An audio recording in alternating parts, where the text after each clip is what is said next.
Alors, cette table ronde est enregistrée. Donc, si vous souhaitez effectivement participer, poser vos questions à la fin, euh, voilà, sachez que ce sera enregistré en tout cas. Si vous ne souhaitez pas figurer sur l'enregistrement, donc ça va couper votre caméra.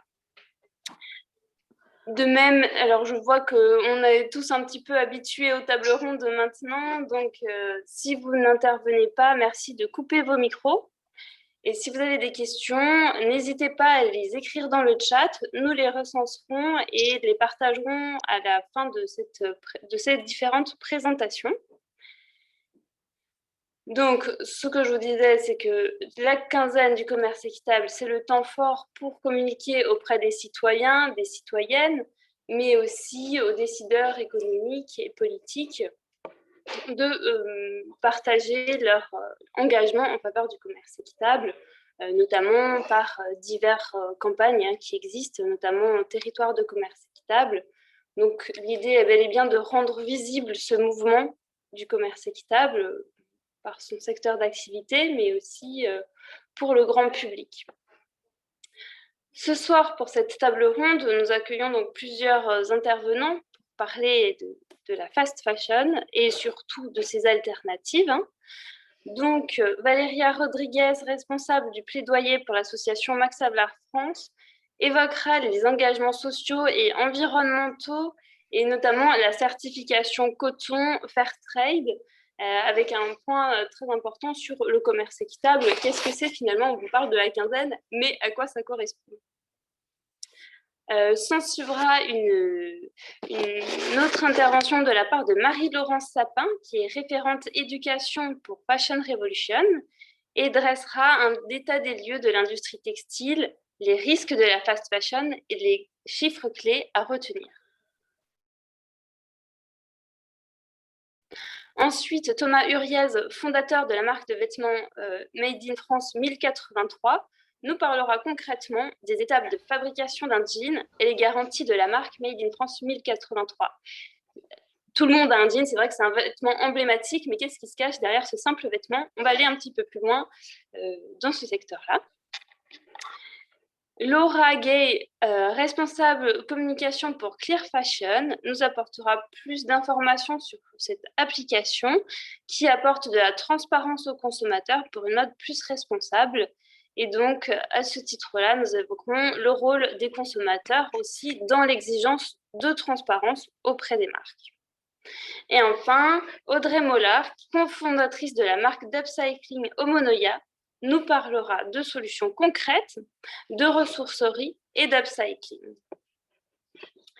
Voilà un petit peu pour recadrer les différentes interventions pour aujourd'hui. J'espère que vous passerez un agréable moment en notre compagnie et surtout que vous apprendrez plein de choses sur l'industrie du textile et surtout sur les solutions qui existent. Alors, je vais tout de suite passer la parole à Valéria Rodriguez pour nous parler de commerce équitable et de l'implication de Max Havelaar dans la filière coton. Je vais te laisser prendre la main du coup, Valéria, pour ta slide. Bonjour tout le monde. Merci beaucoup Claire pour cette super introduction. Je suis Valéria Rodriguez, je suis responsable du pôle plaidoyer et mobilisation de Max Havelaar France. Donc, je vais essayer de vous présenter un petit peu ce que fait le label et par ricochet un peu quelles sont les principales garanties de commerce équitable en général et puis pour parler un peu de ce qu'on peut faire et de ce qu'on fait déjà un peu pour le coton et ce qu'on envisage et ce qu'on souhaite faire beaucoup plus largement sur la filière textile, justement pour lutter contre cette fast fashion. Donc, je vais partager mon écran. J'espère que tout va marcher. Voilà.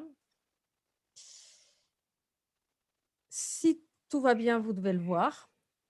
Donc, j'y vais. Alors, le label Fairtrade Max Havelaar, je pense que beaucoup d'entre vous le connaissent. Vous avez dû le voir déjà sur un paquet de café, sur une tablette de chocolat. C'est un label international. C'est un label qui est présent dans plus de 70 pays producteurs, en Amérique latine, en Afrique, en Asie, mais aussi récemment, on vient de lancer les premières filières en France aussi pour le blé et le lait, un projet pilote. Et nous avons également les produits Max Havelaar sont présents dans plus de 120 pays dans les principaux marchés de consommation. Ça signifie à peu près 35 000 produits dans le monde. Donc, voilà, c'est un réseau qui s'est développé depuis un peu plus de 30 ans et c'est un projet collectif, c'est un projet d'ONG. Nous sommes toutes des ONG qui sommes fédérées autour de Fairtrade International, d'une entité internationale et nous regroupons aussi dans le label les producteurs. Les producteurs du commerce équitable chez nous sont propriétaires à 50% de la voix au sein du mouvement, c'est-à-dire qu'ils ont 50% des voix dans l'Assemblée générale pour prendre les décisions les plus importantes. Donc, nous sommes un mouvement international co-géré à part entière par les producteurs également. Comment ça fonctionne? C'est un peu pour que vous voyez comment ça peut fonctionner.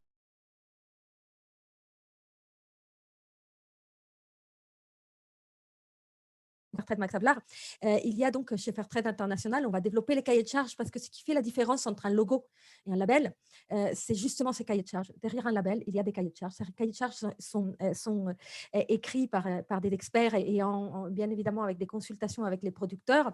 Et ce sont ces cahiers de charges qui vont être sur cette base-là que ça va être audité, qu'on va pouvoir auditer les producteurs, les exportateurs, les fabricants, etc., pour que le label puisse se retrouver sur un produit. C'est parce que ces cahiers de charges, qui sont les règles du jeu, ont été respectés par tout le monde, par toute la chaîne d'approvisionnement jusqu'au consommateur, que nous allons pouvoir retrouver ce logo, ce label sur les produits. Et donc, c'est un peu comme ça que fonctionne une certification. Et donc, le certificateur est un tiers indépendant qui vient contrôler sur la base de ces cahiers de charges. C'est voilà un peu le fonctionnement d'un label en général, mais surtout d'un label de commerce équitable. Le commerce équitable a plusieurs piliers et celui qui est le plus connu est bien évidemment l'économique. On parle chez nous d'un prix minimum garanti, c'est-à-dire qu'en dessous de ce prix minimum garanti, on ne peut pas échanger une matière première dans le monde du commerce équitable. Et en plus, les acheteurs doivent verser une prime de développement supplémentaire aux producteurs, aux organisations de producteurs, et ils doivent bien évidemment avoir des relations commerciales durables. Mais il s'agit aussi en termes sociaux qu'il n'y ait pas de discrimination, que tous les droits fondamentaux du travail soient respectés, qu'il y ait des normes de santé, sécurité. Bien évidemment, quand nous respectons les hommes, nous devons respecter l'environnement et donc c'est pour ça que le commerce équitable, il a également des garanties environnementales, des listes de pesticides qui sont interdites, un usage raisonné des engrais et des pesticides, l'interdiction des OGM, une prime supplémentaire pour la production biologique pour qu'il y ait de plus en plus de bio dans le commerce équitable. Et nous avons un dernier pilier auquel tout le mouvement de commerce équitable tient énormément, qui est celui de la gouvernance démocratique et de l'autonomie des producteurs, c'est-à-dire que nous agissons énormément pour que les organisations de producteurs deviennent de plus en plus fortes pour faire face au marché qui est impitoyable. Une des différences principales peut-être du mouvement Fairtrade Max Havelaar est que nous avons aussi des réseaux de producteurs et ces réseaux de producteurs font de l'appui direct aux producteurs, c'est-à-dire que les producteurs, ils ne sont pas juste là à avoir une certification pour vendre dans le réseau du commerce équitable, mais ils sont aussi soutenus et appuyés par du personnel qui se déplace chez eux pour changer les pratiques culturelles, pour améliorer l'efficience des coopératives, etc. etc. Pour parler du coton, La filière coton est une filière qui est très importante, une filière qui fait vivre à peu près 100 millions de personnes dans le monde, mais c'est une filière dans laquelle la majorité des fois, les producteurs vendent leur coton en dessous des coûts de production. C'est comme toute commodité ou matière première qui sont cotées en bourse avec des prix très fluctuants et une énorme instabilité pour les producteurs qui ne savent pas à quel prix vont pouvoir vendre leur coton. Mais surtout, c'est un marché aussi dans lequel il y a des grands producteurs comme les États-Unis, par exemple, qui subventionnent leur coton. Et donc, il y a une déséquilibre énorme entre les petits producteurs en Asie ou en Afrique et les producteurs américains qui sont subventionnés. Il y a aussi beaucoup de dépendance de la part des producteurs pour les sociétés cotonnières, surtout en Afrique. Et il y a, comme dans beaucoup d'autres filières agricoles, un désavantage pour les femmes. Donc, c'est une filière dans laquelle il y a des enjeux énormes. C'est bien évidemment le coton, une des cultures les plus polluantes au monde. 73% du coton dépend de l'irrigation. Donc, c'est très gourmand en eau et une filière très utilisatrice de produits chimiques et une large introduction des OGM.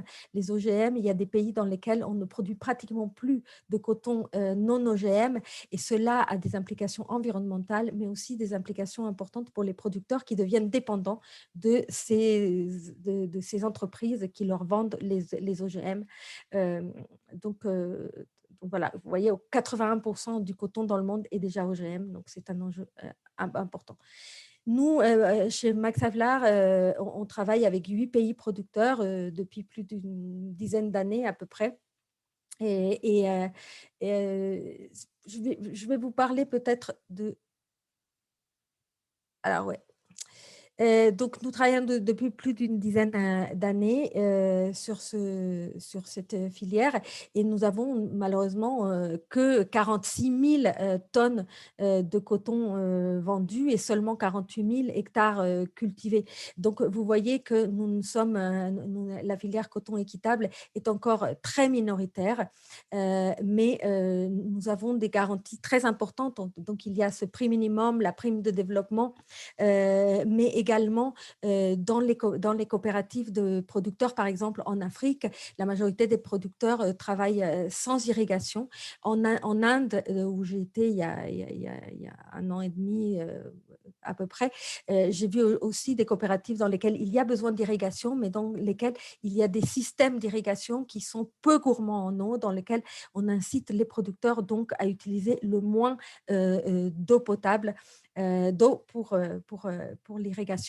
Donc, voilà, c'est cette sécurité économique, ces standards environnementaux qu'on apporte dans la filière coton depuis déjà de nombreuses années, même si, bien évidemment, il y a encore très peu de production qui se fait en équitable et surtout très peu de production qui est vendue aux conditions du commerce équitable. C'est une filière sur laquelle nous ne pouvions pas nous arrêter au simple coton et à la matière première parce que c'est une filière dans laquelle, dans la production, dans la transformation et dans la confection, il y a des enjeux sociaux et environnementaux énormes également. Et c'est pour ça qu'il y a quelques années, nous avons commencé à développer un standard textile, surtout à partir de l'effondrement du Rana Plaza, dont je ne vais pas parler plus parce que tous nos collègues ici vont bien évidemment en parler. Donc, ce qu'on a voulu faire, c'est élargir le commerce équitable du coton jusqu'au t-shirt ou jusqu'au jean, en passant par toutes les étapes de la chaîne d'approvisionnement et de la chaîne de transformation. Nous avons donc maintenant ce textile et nous l'avons présenté, ce projet au Forum de la paix de Paris pour la paix l'année dernière. Et c'est du coup un nouveau modèle dans lequel il y a surtout une introduction qui pour nous est très importante et qui est peut-être pionnière, qui est un salaire décent pour tous les travailleurs. C'est-à-dire, qu'est-ce que c'est qu'un salaire décent? C'est un salaire calculé à partir de ce qu'une famille a besoin pour vivre dans un endroit donné. C'est un salaire vital qui est un calcul très précis qui se fait par des experts. Et donc, ce salaire vital est contraignant dans la filière textile équitable à partir de la 6e année de certification. Il y a bien évidemment tout un tas de garanties par rapport à l'utilisation des produits chimiques dans les usines et aussi de protection des travailleurs, de santé et sécurité au travail, ce qui est un enjeu extrêmement important dans les usines en Inde et en Bangladesh, comme on a pu le voir. Donc voilà, c'est cette garantie économique pour les travailleurs, mais aussi social, le droit du travail qui soit respecté, la syndicalisation qui puisse se faire et aussi une réduction de l'utilisation des polluants dans la confection. Donc, c'est tout cela. On a lancé déjà ce pilote. Il y a quelques usines qui ont commencé à se certifier en Inde et on commence à voir une réduction des polluants, mais aussi une augmentation de la productivité et du bien-être au travail, ce qui est important aussi pour que les usines puissent continuer avec ces projets. Et je pense que je vais m'arrêter là pour laisser parler une travailleuse d'une usine en Inde, Purcoats, qui est la première usine qui a eu cette certification Fairtrade. Et je pense qu'elle, elle va parler beaucoup mieux que moi de ce que ça change pour elle. Est-ce que tu peux désactiver l'écran partagé?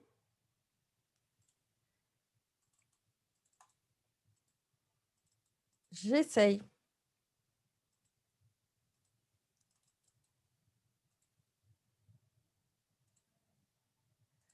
J'essaye, mais j'arrive pas.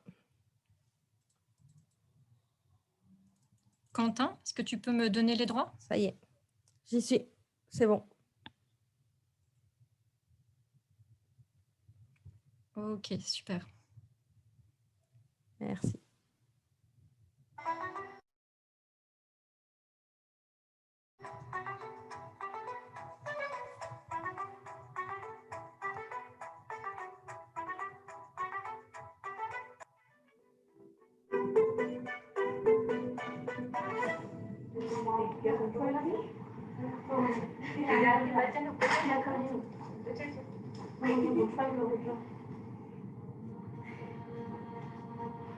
मेरा नाम सरबिला है, मेरी 4 लड़कियां हैं और मैं प्योरकोट में 13 साल से काम कर रही हूँ, 14 साल लग गए हैं।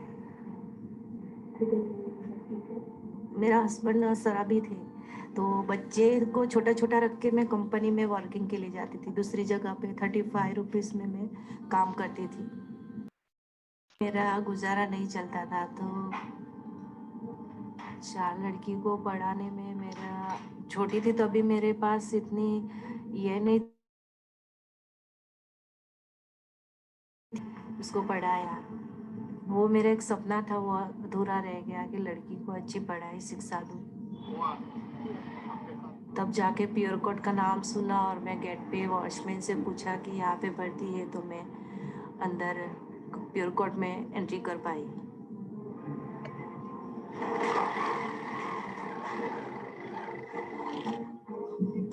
लाइफ पूरी चेंज हो गई प्योरकोट की वजह से।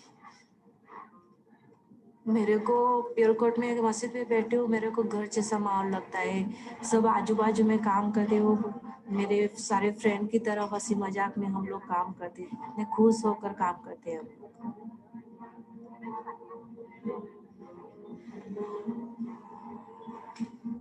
ये काम कंपनी में जब से मैं काम कर रही हूँ, तब इससे हम लोग को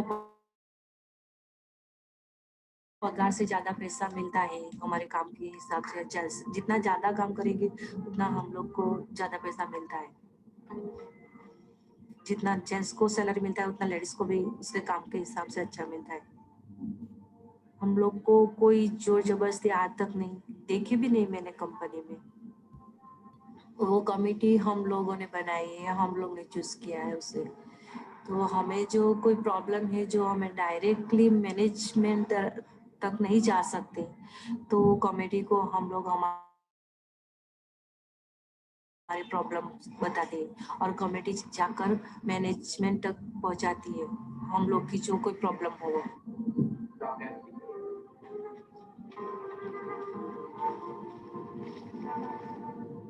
कि मैं कंपनी में काम भी करती हूँ, मेरे पास प्योरकोट जैसी नौकरी भी है और उतना वक्त भी मिलता है कि मैं खुशी महसूस कर सकूँ। दरिया पे जाके रेती में बैठ के देखती रहती हूँ और सोचती रहती हूँ। तब वक्त मिलता है मेरे को, वो मेरे लिए बहुत खुशी का बहुत। Merci beaucoup Anne-Lise. Et comme vous le voyez, donc, il est possible de changer les choses. Malheureusement, cet exemple que je viens de vous présenter est extrêmement minoritaire parce qu'on a réussi jusqu'à présent uniquement à qu'une usine soit certifiée avec cette certification. Et il y a pratiquement pas encore de marques qui veulent s'engager dans cette voie-là, qui est évidemment une voie exigeante, mais qui est pour nous la seule possible pour vraiment adresser tous les enjeux de la filière textile. Merci beaucoup à tous. Merci beaucoup Valéria, merci Claire aussi pour cette riche et éclairante introduction qui a le mérite de poser les bases des problématiques que nous souhaitons aborder aujourd'hui. Et pour approcher notre sujet d'encore un peu plus près, nous vous avons préparé un petit quiz qui va vous permettre de tester vos connaissances sur le sujet. Et j'invite Carole ou Quentin à partager le lien vers le Kahoot. Ouais, le lien est dans la discussion. Donc, il faudra aller sur la plateforme kahoot.it et vous avez le code qui est donné. Et Claire vient de remettre un lien direct. Donc, le code, ce sera 73 99.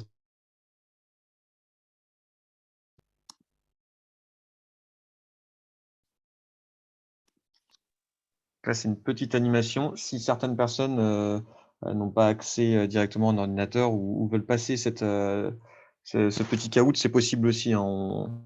De toute façon, ça ne va pas durer très très longtemps et vous pouvez nous suivre. Et juste après ce Kahoot, de toute façon, on reprend la discussion.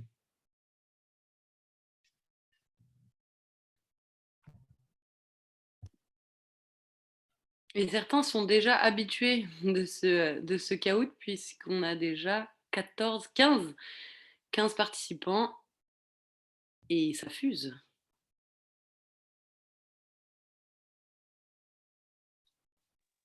Mais avec des gens comme Thomas, c'est sûr qu'on perd, hein. On n'a aucune chance.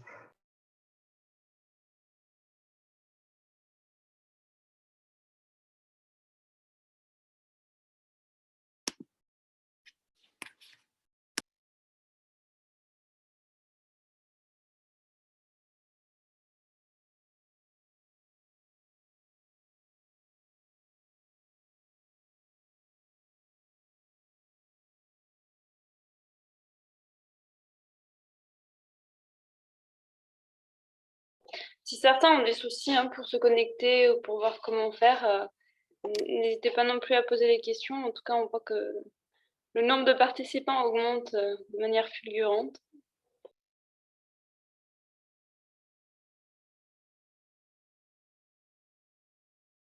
Alors, on voit une question de Marco qui dit qu'il a un problème pour le sondage. Donc, il faut se rendre sur la plateforme kahoot.it. Et si tu t'es enregistré, parce que je vois un Marco, et que ça n'a pas commencé, c'est parce que tout simplement, il faut attendre que l'organisatrice appuie sur démarrer, comme on le voit à l'écran. Ah, là, ça va commencer. Tenez-vous prêts et prêts. Bonjour à toutes et à tous, on va commencer. Donc, quel est le volume de vêtements jetés chaque année par Français? Est-ce que c'est 3 kilos? Est-ce que c'est 5 kilos? Est-ce que c'est 9,5 kilos? Est-ce que c'est 15 kilos? L'enjeu, donc, c'est de répondre vite et bien.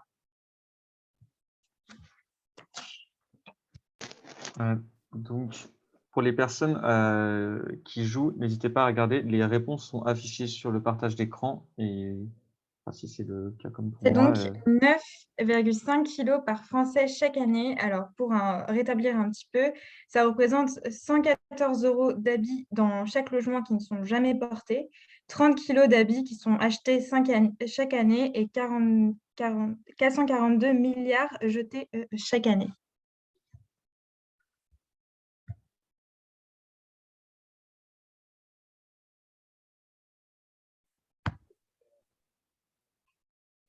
À votre avis, quel est le salaire moyen d'un ouvrier ou d'une ouvrière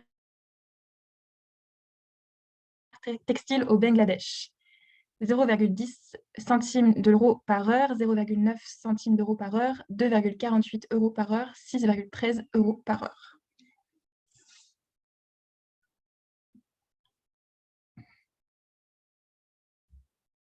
Et oui, c'était bien 29 centimes d'euros par heure. Audrey est en tête.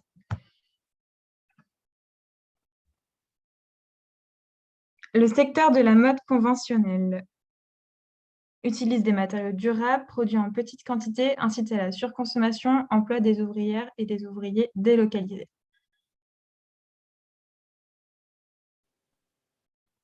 Vous avez plusieurs réponses possibles pour cette question.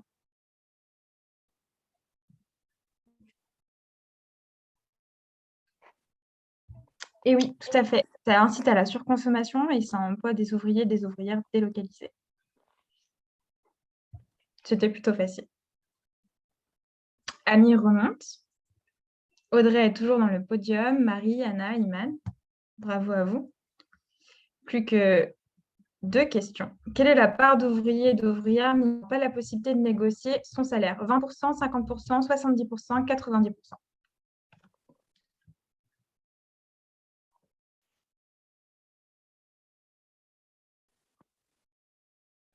Je vois que ça semble évident pour tout le monde, 90%. Il ne reste plus qu'une question pour vous départager. Combien de litres d'eau sont nécessaires pour fabriquer un jean en coton non bio? 20 litres, 100 litres, 1000 litres, entre 7000 et 10 000 litres. On va y revenir tout à l'heure puisqu'on va vous retracer le parcours d'un jean avec Quentin et Thomas.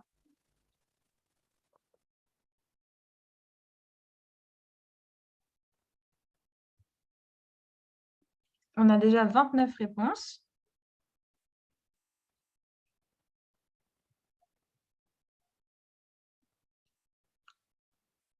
Il nous manque quelques réponses. Plus que 22 secondes pour ceux qui n'auraient pas encore répondu.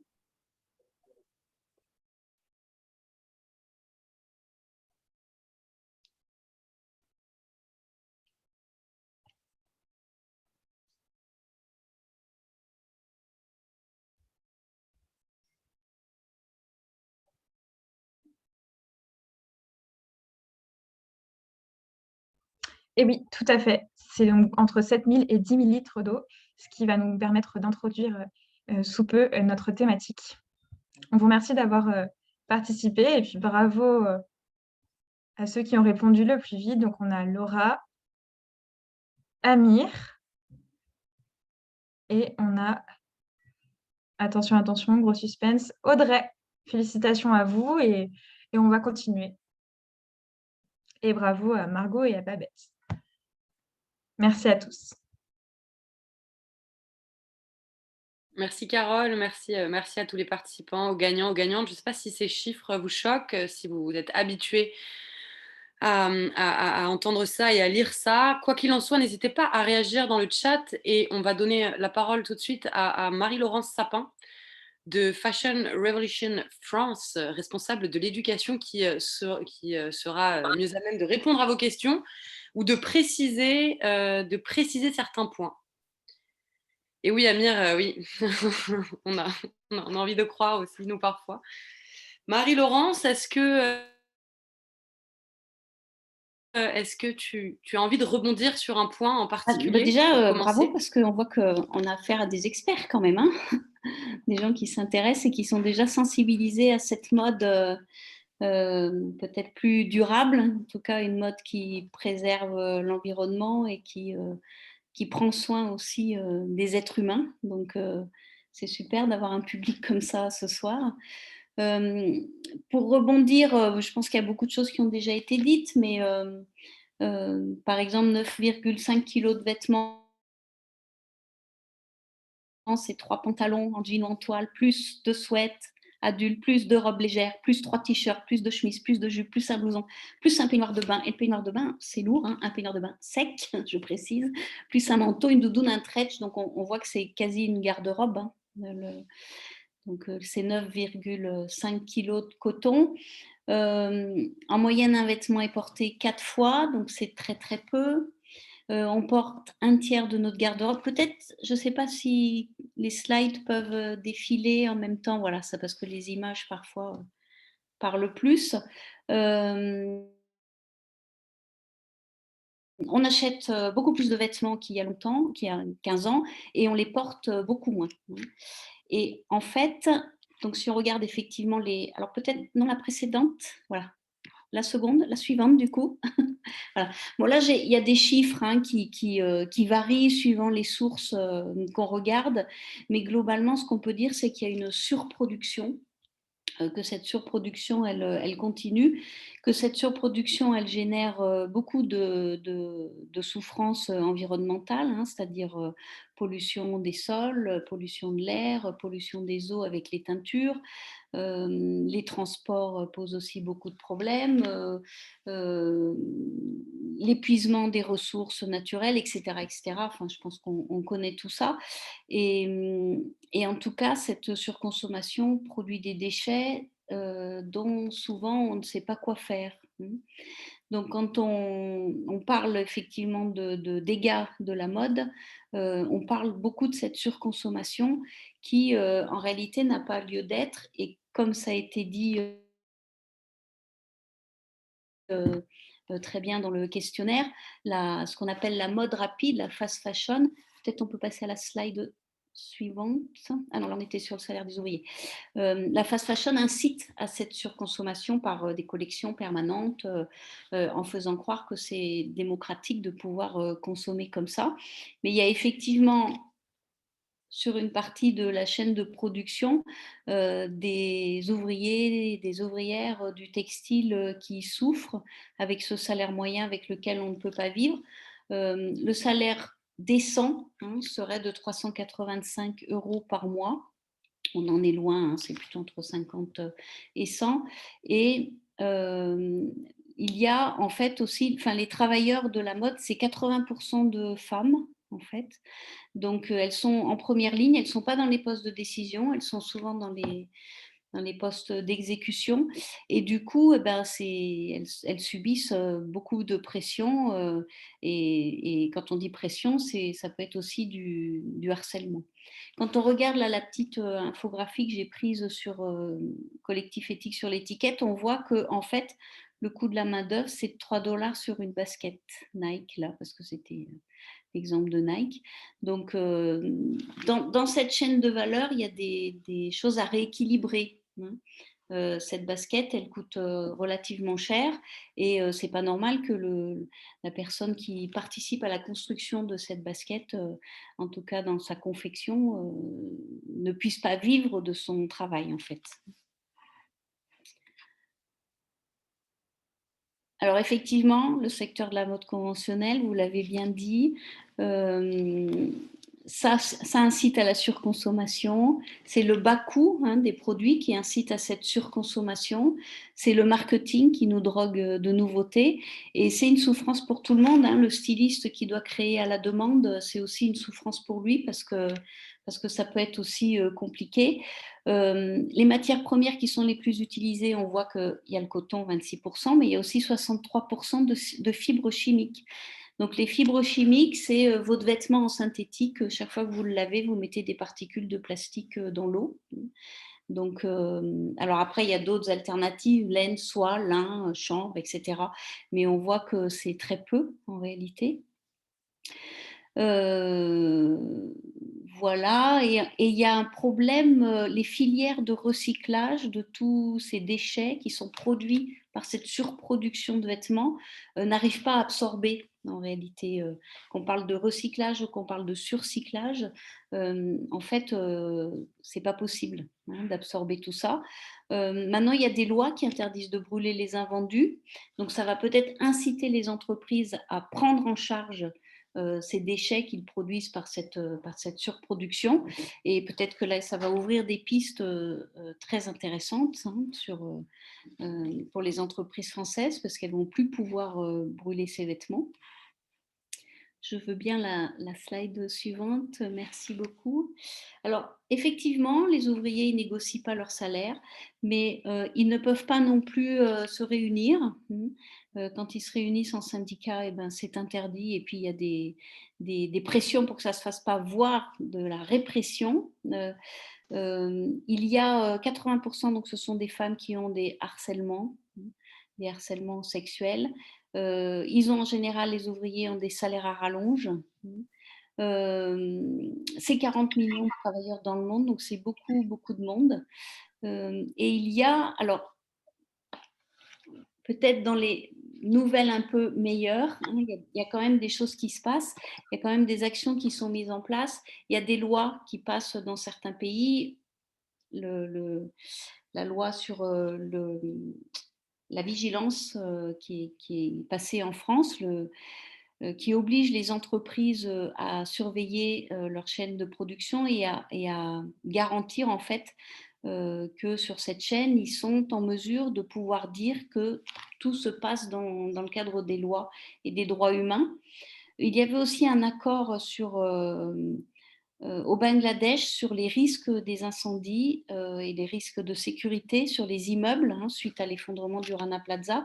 Et malheureusement, le travail n'est pas fini et cet accord il se termine fin mai 2021 et il risque de ne pas être renouvelé. Donc, les choses avancent globalement, mais par contre, il y a encore de quoi faire.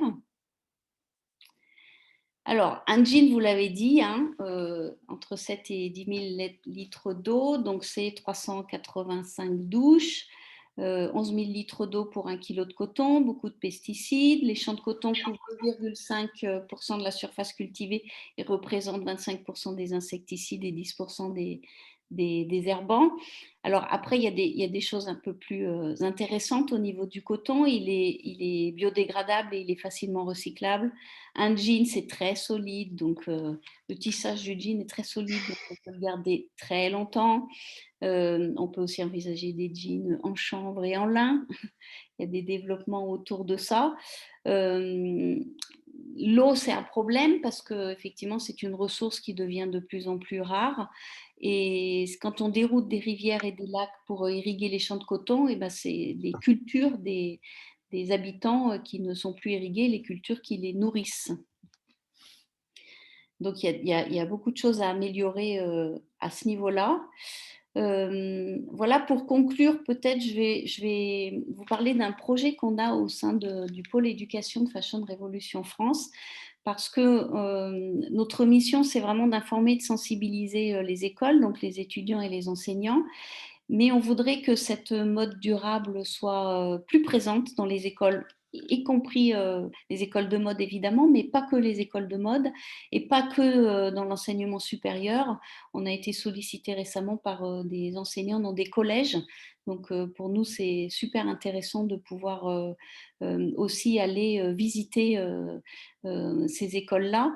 Et on est en train de lancer un questionnaire, une consultation qui s'appelle Transformation, qui a pour... ça va être des questions, donc on va demander aux enseignants et aux étudiants et aux élèves de répondre à ces questions. L'idée, c'est vraiment d'ouvrir de nouvelles pistes de réflexion et d'essayer d'inciter à ce que l'enseignement du respect de l'environnement et des travailleurs dans l'industrie de la mode devienne un enseignement presque civique. Voilà, donc à la suite de ce questionnaire, peut-être on sera en mesure de pouvoir dire un petit peu plus comment les écoles peuvent s'engager, qu'est-ce qu'elles pourraient faire, quels sujets devraient être abordés et qui ne le sont pas forcément, quelle forme pourrait prendre ces enseignements. Et voilà, donc ce questionnaire, il va être sur notre page Facebook Fashion Révolution France la première semaine du mois de juin. Je pense qu'il va y rester 2 mois et qu'à partir de là, on sera à même de produire un résultat et un document qu'on pourra, j'espère, largement partager. Donc, n'hésitez pas à faire circuler ce questionnaire pour avoir le plus de réponses, parce qu'évidemment, plus on a de réponses et plus on va pouvoir en tirer des conclusions pertinentes, on espère.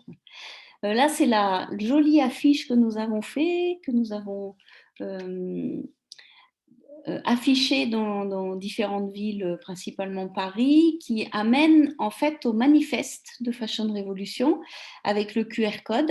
Et on vous invite à signer ce manifeste, à le lire, hein, parce que c'est vraiment l'image de la mode telle qu'on voudrait qu'elle soit. Et puis ensuite, des outils qu'on a sur notre site web, le livre blanc qui est en français, hein, là l'image est en anglais, mais le livre blanc a été traduit en français. Il recense un petit peu les évolutions qui ont été faites depuis que Fashion Revolution existe et les résultats qui ont pu être abordés ou les avancées qui ont pu être faites. Et le Fashion Transparency Index, l'index de transparence, par contre, donne des informations sur la façon dont les entreprises de mode sont transparentes et ce qu'ils déclarent et voir si ça avance, si ce qu'ils déclarent est de plus en plus important.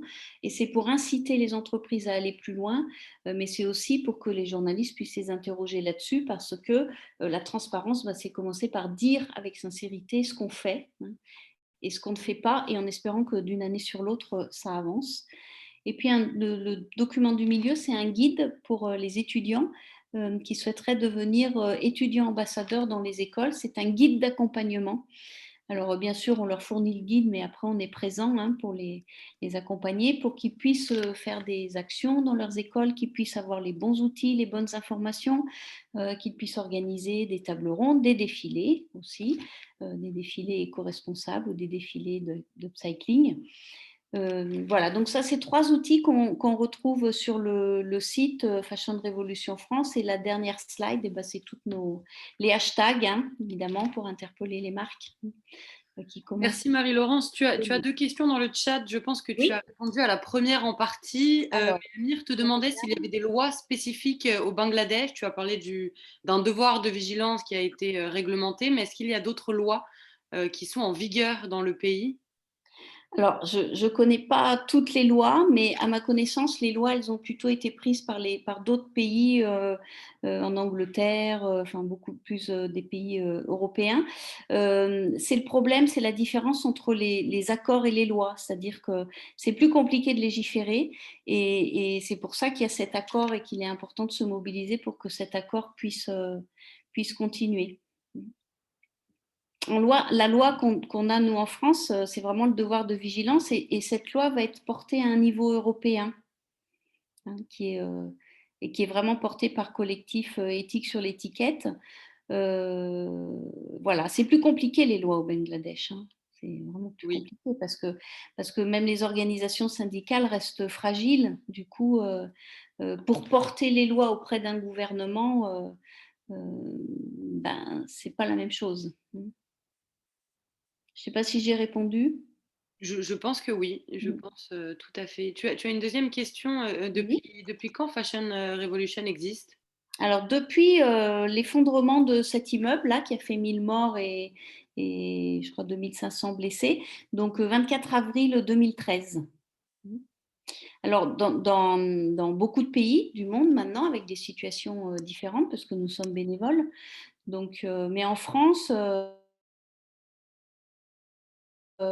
à peu près, je pense que c'était 2014 ou peut-être 2015. Et ça a très vite démarré, d'abord par un collectif, maintenant on est organisé en association. Et on fait toutes les semaines une commémoration de cet accident qui a été déclaré comme étant une catastrophe industrielle. Et on fait une semaine de sensibilisation un petit peu plus forte qui tourne autour de cette date du 24 avril. Alors les 2 dernières années, c'était en ligne, donc c'était un petit peu plus compliqué. La seule chose qu'on a fait dans la rue, c'est l'affichage avec l'affiche que je vous ai montrée. Merci infiniment. On parle beaucoup de vêtements, de l'impact de nos vêtements, de la mode, etc. Mais ce soir, on avait envie de se concentrer sur un vêtement en particulier. Marie-Laurence disait qu'il existe des alternatives au jean en coton, le jean en coton non bio, celui qui détruit le vivant dans son ensemble. Et bien justement, on avait envie de réfléchir à ce vêtement emblématique et phare de notre garde-robe qui est le jean. Finalement, un pantalon, on en a même parfois plus d'un. On a des jeans bleus, noirs, de toutes les couleurs. Donc ce vêtement phare, on avait envie de l'analyser un petit peu. Et comme l'indique le titre de cette slide, on avait envie de faire un focus et de décrypter avec Thomas Uriez, fondateur de la marque 1083. Bonjour. On avait envie d'analyser ce vêtement emblématique. Ouais, bonjour à toutes et tous. Déjà ravi de partager ce moment avec vous tous. Merci aux organisateurs. Je voulais saluer tout ce qu'a dit Marie-Laurence avant de commencer. Parce que moi, en fait, avant de créer 1083, j'ai créé une boutique de vêtements bio-équitables en 2007 qui s'appelle Mode Éthique, qui existe toujours. Et en 2007, tout ce que dit Marie-Laurence, on le disait aussi, mais c'était hyper marginal. Et grâce au travail de bénévoles, comme Marie-Laurence, comme l'association Fashion Revolution et comme plein d'autres, et en fait, ce discours-là, il n'est plus du tout marginal aujourd'hui. Il devient même mainstream au point que plein de marques le greenwash. Alors, on peut trouver ça insupportable, ce greenwashing, mais c'est bien pire d'être marginal à porter ces idées-là. Donc, en fait, de manière un peu provocante, moi, je dis régulièrement vive le greenwashing, parce que ça éveille les consciences, ça accélère. En fait, toute cette communication un peu fake parfois, elle accélère la transition des consommateurs parce qu'elle les route vers nos initiatives, elle crédibilise des discours comme ceux tenus par Marie-Laurence, parce que plus personne ne met en doute ça, vu que tout le monde en parle et que c'est assumé. Et enfin, même si c'est trop lent, ça fait bouger les équipes à l'intérieur de ces entreprises-là, parce que les gens qui bossent chez H&M, chez Zara, etc., ils ont un petit cœur, un petit cerveau comme tout le monde, comme vous et moi. Et du coup, eux aussi, ils se posent des questions. Donc la communication, certes, c'est un peu facile et c'est rageant parce que c'est injuste, surtout par rapport à des marques qui font les choses le mieux possible, mais ce n'est pas que négatif. Et moi, j'aime toujours voir le verre à moitié plein plutôt que le verre à moitié vide. Donc c'est pour ça que voilà, je voulais commencer par cette petite parenthèse, parce que tout le boulot de fond de Fashion Revolution et de toutes les associations, Max Havelaar, vous tous qui organisez la soirée, là ce soir d'ailleurs aussi, et en fait, ça contribue à éveiller les consciences et à faire en sorte que mes parents, mon cousin, des gens qui sont loin de ça a priori, et à force de l'entendre partout, ils prêtent l'oreille, ils trouvent ça pertinent et ils changent leur consommation.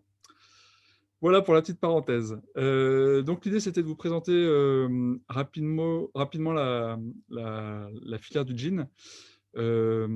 Alors, il y a plein d'enjeux derrière le jean. Le jean, c'est un produit génial parce que c'est un produit qui est très symbolique, très populaire. Et dans la mode, il n'y a pas beaucoup de produits vraiment populaires. Dans la mode, c'est comme dans la musique, on est tous le ringard de quelqu'un, ou dans le sport. Les footeux ne comprennent pas qu'on puisse faire du vélo, et les cyclistes ne comprennent pas qu'on puisse courir après un ballon. En musique, les fans d'Yvette Horner, ce n'est pas les mêmes que Justin Bieber. Et dans la mode, les fans de Damar, ce n'est pas les mêmes que les fans de Petit Bateau du temps des cerises. Et donc, du coup, alors ça, c'est valable, sauf qu'il y a quelques exceptions. Par exemple, je ne sais pas, dans la musique... Goldman, je dis à mon pif, il plaît un peu à tout le monde. Et le Goldman de la mode, c'est le jean. Les hommes, les femmes, les jeunes, les vieux, les catholiques, les musulmans, tout le monde en porte. Et ça, c'est cool parce que du coup, c'est très fédérateur. Et donc, en même temps, c'est très symbolique. Tout le monde le porte. C'est universel, c'est-à-dire que pour les Américains, c'est américain. Pour les Italiens, c'est italien parce que le mot jean vient de la ville de Gênes. Pour les Français, évidemment, c'est français parce que la toile de Nîmes vient de la ville de Nîmes. Bref, chacun voit midi à sa porte. Et du coup, ça en fait un vecteur hyper intéressant pour partager ses idées. Parce que quand, il y a 15 ans, je vendais mes vêtements bio-équitables et que c'est toutes ces valeurs-là, identiques à tous ces vêtements qui sont derrière moi, se concentrer dans des vêtements un peu cool, type bonnet péruvien, et en fait, ces vêtements étaient pleins de sens, mais ils n'étaient pas accessibles aux gens parce qu'en fait, tout simplement, ça ne correspondait pas au style des gens. Enfin, ça correspondait à un style de trop peu de gens pour que ce soit vraiment populaire et universel. Et donc, la volonté de faire des jeans, c'était de changer de véhicule, c'est-à-dire de mettre les mêmes idées dans un produit populaire pour que tout le monde embrasse ces idées. En vrai, personne est pour le travail des enfants, personne est contre le bio ou pour les pesticides. Ça n'existe pas. Voilà, il y a quelques imbéciles qui croient ça, mais c'est vraiment une minorité de gens. Et donc, si les gens ne vont pas vers nos marques engagées, éthiques, un peu jusqu'au boutiste, c'est que c'est un peu de notre faute, c'est-à-dire que c'est à nous de leur donner envie de porter des vêtements, nos vêtements. Et il y a un truc qui est très important dans la mode, c'est que quand j'ai commencé, moi j'imaginais que on s'habillait pour pas être tout nu, pour pas avoir froid, pour se protéger en quelque sorte de la nudité ou du froid ou du chaud. Et en fait, pas du tout. Avant même qu'on ait besoin de se protéger du froid et du chaud, quand on était tous poilus, qu'on vivait dans des grottes, et ben en fait, déjà à l'époque, on se parait de tatouages, de bijoux, de parures. Et ça, en fait, ça veut dire que s'habiller, ça répond non pas à un enjeu utilitaire, mais ça répond à un enjeu identitaire, d'expression, et donc de se sentir bien, de confiance en soi. Ça veut dire quoi? Ça veut dire que si on ne pense qu'avec son cerveau rationnel et qu'on essaye de répondre à l'enjeu utilitaire, avec que des bonnes intentions, et ben en fait, on ne répond pas à la principale raison pour laquelle les gens s'habillent, c'est-à-dire s'exprimer. C'est pour ça que c'est très important de faire des vêtements qui plaisent, des vêtements populaires, pour qu'en fait, ces vêtements-là deviennent des vecteurs, des médias porteurs pour nos idées. Donc, c'est pour ça que j'ai choisi le jean. Et ensuite, le jean, ce qui est intéressant, c'est que c'est très polluant, très mondialisé, très concurrentiel. Et donc, le défi de le relocaliser en France, c'était assez excitant parce que je me disais, voilà, on va essayer. Et c'est parti d'une révélation en faisant les magasins. Comme j'étais commerçant, je faisais les magasins pour voir ce qui se faisait. Et en fait, donc, je voyais les jeans de marque, type Levi's, autour de 100 €. Et je voyais les jeans de fast fashion, type H&M, 30 €. Et je voyais un écart de 1 pour 3 entre le prix de l'un et le prix de l'autre. Et donc, je me disais, en fait, ça doit être vraiment 3 fois différent, vu qu'il y en a que 3 fois plus cher que l'autre. Et donc, je regarde l'étiquette de composition de ces deux jeans. Et aux surprises, ces deux jeans étaient fabriqués dans les mêmes pays, avec les mêmes matières premières. Ça veut dire qu'à coût de revient égal, il y en a un qui est vendu à 30 € et l'autre qui est vendu à 100 €. Ça veut dire que la différence, ce n'est pas le lieu de fabrication, ni la matière première. La différence, c'est la filière de distribution. Et donc, quand j'ai compris ça, j'ai fait le parallèle avec les marques de distributeurs en supermarché et les marques, les vraies marques, qui sont plus chères. Et je me suis dit, ah ouais, en fait, toutes ces marques, H&M, Zara et compagnie, ils font la même chose que la map du coin ou que le marché. Ils font des circuits courts. Pas du tout en kilomètres, mais des circuits courts en ondes intermédiaires.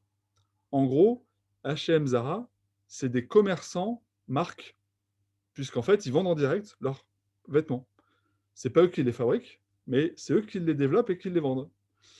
Alors que Levi's, c'est un intermédiaire entre les mêmes fabricants qu'H&M et les consommateurs et surtout les distributeurs. Et donc, entre le produit fini et le consommateur d'H&M, il y a juste H&M. Entre le produit fini de Levi's et le consommateur Levi's, il y a H&M et des intermédiaires avant et des intermédiaires après.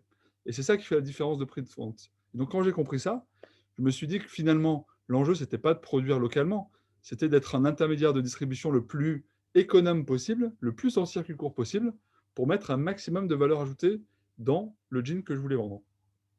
Et donc, comme Levi's vendait des jeans à 100 €, je me suis dit, tiens, si H&M fait x3 et Levi's fait x10 pour vendre son jean, moi, je vais faire comme H&M. Je vais faire que x3. Donc, je suis commerçant, je vais vendre en direct. Par contre, au lieu de le vendre 30 € comme Levi's, comme H&M, ce qui m'imposerait de le fabriquer pas cher, je vais le vendre 100 € comme Levi's. Et donc, 100 € divisé par 3, ça veut dire que j'ai 33 € pour fabriquer mon jean, alors que Levi's et H&M n'ont que 10 € pour fabriquer leur jean. Et donc, je me suis dit, tiens, avec 33 €, qu'est-ce que je peux faire en France? Et j'ai réalisé que juste en faisant des circuits courts de distribution, en fait, je récupérais un paquet de marge qui me permettait de l'investir complètement dans la relocalisation de la fabrication et le choix de matières premières propres. Donc, j'ai choisi du coton bio, j'ai trouvé une filature en France, une teinture, un tissage, un ennoblisseur, un atelier de confection. Et petit à petit, au fil des années, j'ai relocalisé toutes les étapes de fabrication du jean, sauf la matière première, le coton, qu'on importe de Tanzanie, du coton bio qu'on importe de Tanzanie. Et donc, en fait, ce qui est intéressant de comprendre, c'est que ce n'est pas forcément le coût de revient qui est la clé, c'est le coût de distribution. C'est ça qui fait la différence entre H&M et Levi's. Et c'est ça qui fait la différence entre Levi's et nous, même si les jeans sont au même prix, eux les achètent 3 fois moins cher. Donc, du coup, forcément, ils font des choix différents parce que ça coûte beaucoup moins cher de polluer et de faire de la merde que de faire des vêtements de bonne qualité avec des matières premières qui respectent et les gens et l'environnement. Donc, voilà le parti pris. Donc, ça, c'est pour la présentation rapide un peu de la marque. Et ensuite, pour vous amener dans la filière, pour faire un jean, il y a 8 étapes. La première étape, c'est la culture du coton. Donc, nous, c'est que du coton bio. Et on espère relocaliser le coton ces prochaines années, non pas en produisant du coton cultivé en France, parce qu'il faudrait que le réchauffement climatique s'accélère, ce qu'on ne souhaite pas, pour produire en France, mais en transformant les vieux vêtements, puisqu'en fait, on croit qu'on n'est pas un producteur de coton, mais on est un énorme producteur de coton. Marie-Laurence l'a dit, le nombre de vêtements qui sont jetés chaque année en France est juste effarant. On achète tous ensemble 88 millions de jeans chaque année. Ça fait un jean et demi par an et par personne. Ça veut dire qu'on en jette à peu près 88 millions, 44 000 tonnes de jeans, hop, qu'on achète et donc qu'on jette quelques années plus tard. Et donc ça veut dire qu'on est un énorme producteur de coton si on avait la capacité à recycler nos vieux vêtements pour en extraire la fibre, refaire un fil et retisser et refaire un produit fini. Donc nous, on développe ça. On a développé un outil pour détisser et défiler des jeans pour retrouver le coton originel. On refile ça et on refait du tissu. Alors ça marchait en labo jusqu'à il y a 6 mois. Maintenant, on arrive à le faire de manière artisanale, mais pas encore de manière industrielle. On a encore du travail pour le faire de manière massive. Mais pour nous, l'avenir, c'est vraiment de relocaliser la production de coton près des lieux de consommation. Une petite parenthèse là-dessus, la proximité pour nous, c'est la clé. 1083, c'est la distance qui sépare les deux villes les plus éloignées de France. Pourquoi? Parce qu'en fait, on veut absolument rapprocher les consommateurs des fabricants. Plus on est proche les uns des autres, plus on se rend compte des conséquences vertueuses ou vicieuses des choix qu'on fait. Marie-Laurence parlait du Rana Plaza tout à l'heure. Il s'est effondré à 10 000 km de chez nous. Bon, ça nous a émus profondément. 1 jour, 2 jours, 3 jours, 8 ans pour les plus engagés. Mais en vrai, il y a plein de gens qui ont oublié ça, parce que c'est loin. Si c'était l'immeuble du coin qui s'était effondré, ils en pleuraient encore, parce que ça les toucherait, parce qu'ils auraient vu les fissures, parce qu'ils auraient vu les gravats, ça les aurait marqués. Et donc la proximité, pour moi, c'est un puissant levier d'engagement des gens. Et donc plus on saura rapprocher la culture du coton des lieux de consommation, plus on engagera les gens sur leur responsabilité à choisir des filières propres. Après la culture du coton, il y a la filature, donc c'est transformer les balles de coton bio en fil. Ça, on le fait en France, dans notre usine à Rue-sur-Moselle, dans les Vosges. Ensuite, on va teindre ce fil. Donc, il y a des teintures qu'on peut faire en France, d'autres qu'on fait en Italie quand on ne peut plus les faire en France parce qu'il n'y a plus le matériel. Donc, les teintures délavables, on ne sait plus les faire en France pour l'instant, donc on les fait en Italie. Les teintures qui ne sont pas délavables, on les fait en France. Ensuite, on a la partie tissage, une fois que le fil est teint, parce qu'un jean, vous savez, c'est un fil bleu, un fil blanc, et donc du coup, il faut teindre le bleu, le blanc, il n'est pas teint, et donc on les mélange au tissage, on croise les fils pour faire un tissu. Ensuite, 5e étape, on va ennoblir le tissu, c'est-à-dire le laver. Ça sert à ce que la teinture soit évacuée, ça sert à ce que le tissu soit stabilisé, de telle sorte que ça dégorge le moins possible dans votre machine à laver et que le jean rétrécisse le moins possible quand vous le lavez pour la première fois. Ensuite, une fois que le tissu est ennoblé, on va le couper, on va le coudre, le confectionner, puis à la fin, si le jean n'est pas brut, on va le délaver. Et donc toutes ces étapes, elles peuvent être faites à des milliers de kilomètres les uns des autres, ou à des dizaines ou des centaines de kilomètres les uns des autres. Et donc ça sert à ça de relocaliser pour nous, c'est que plus on fera les choses localement, moins on aura de transport et plus on pourra permettre aux consommateurs de voir comment c'est fait. Et puis le dernier élément qui est très polluant, c'est toute la partie chimique au-delà du transport. C'est-à-dire que lorsqu'on va cultiver le coton, s'il n'est pas bio, on va dégrader l'écosystème local, on va polluer l'eau. Cette eau, si elle tombe du ciel, pas de problème. Comme nous en Tanzanie, il n'y a pas d'irrigation. Donc en fait, on consomme de l'eau qui est là, donc il n'y a pas de souci. Par contre, quand on vient à irriguer de manière artificielle des champs de coton entiers, là, on peut provoquer des sécheresses là où on prend l'eau. C'est le cas de la mer d'Aral. Donc ça, c'est un point très important. Pour la chimie, il y a tout l'enjeu aussi de la teinture, de l'ennoblissement et du délavage qui consomment beaucoup de chimie ou pas, qui peuvent être GOTS ou bio ou pas. Et si c'est fait en France ou en Europe, on est assuré qu'il y a des stations d'épuration qui retraitent les eaux usées avant de les relancer dans la nature, alors que parfois, quand c'est fait au bout du monde, ces stations d'épuration ne sont pas obligatoires, donc l'eau repart de la couleur des vêtements qui ont été teints. Donc, il y a plein d'étapes pour faire un jean, c'est une filière complexe. Elles sont souvent très loin les unes des autres. Donc, en fait, en tant que consommateur, ce n'est pas possible de consommer ce qui se passe. C'est pour ça qu'à notre sens, c'est si important de rapprocher au maximum les ouvriers et les consommateurs pour qu'ils fassent cause commune vers des processus, des filières, des qualités qui servent les intérêts de chacun. Voilà en 10 minutes ce qu'on essaye de faire dans le jean. Après, je crois que j'avais pas plus que 10 minutes, donc j'ai essayé d'être le plus concis possible. Et puis, je peux répondre à vos questions s'il y a des sujets qui vous intéressent plus que d'autres. Merci Thomas. En effet, tu as une question de Lona qui demande comment distinguer le greenwashing de la vraie communication durable. Eh bien, bonne chance, Lona. C'est pas facile. C'est très difficile parce que les marques, si vous regardez le site 1083 et le site de H&M, vous verrez qu'on dit tous la même chose. Il faut respecter la planète, il faut respecter les gens, vive l'économie circulaire, on propose du bio, on propose du recyclé, etc. Mais en fait, c'est très facile de noyer le poisson. Par exemple, le délavage, c'est une étape qui consomme beaucoup d'eau, selon comment on le fait. Et des outils maintenant plus modernes permettent de le faire sans eau. Et en plus, c'est très productif. Donc, par exemple, au Bangladesh, il y a énormément de délaveurs qui sont passés au système moderne du délavage laser, de l'ozone, etc. Pourquoi? Parce que ça fait gagner de l'argent, c'est plus facile à appliquer, et donc du coup, ils ont un intérêt industriel. Et en plus, ça a un intérêt écologique. Du coup, c'est génial pour l'étape du délavage. Sauf que toutes les étapes en amont, elles ne sont pas forcément changées. Ce n'est pas forcément du coton bio, ce n'est pas forcément relocalisé, ce n'est pas forcément respectueux des gens, respectueux des teintures, etc. Et donc, en fait, les marques vont utiliser le fait que ce soit délavé au laser, ce qui est un progrès, mais un progrès sur 1/8 de la filière, pour dire, ça y est, on est géniaux, on a changé, vous pouvez acheter ce jean parce qu'il est écologique. Et en fait, en tant que consommateur, on ne peut pas être spécialiste de tout. Donc, on va souvent tomber dans le panneau. Et donc, l'enjeu, c'est vraiment de s'intéresser aux filières, mais c'est dur de s'y intéresser. Parce qu'en fait, on ne peut pas s'intéresser à tout. Vous allez acheter des fruits et légumes. Bon, va falloir savoir comment c'est fait.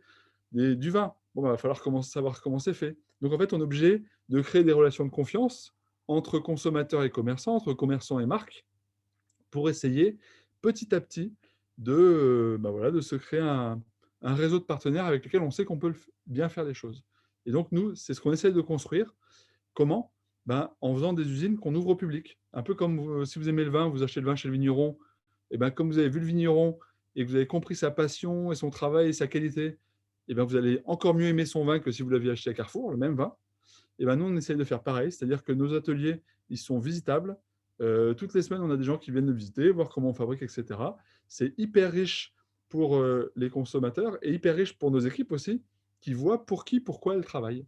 Et le dernier élément pour contre le greenwashing, c'est les labels. Il y a des labels GOTS, il y a des labels Origine France garantie pour savoir où c'est fait, France Terre Textile, Max Havelaar.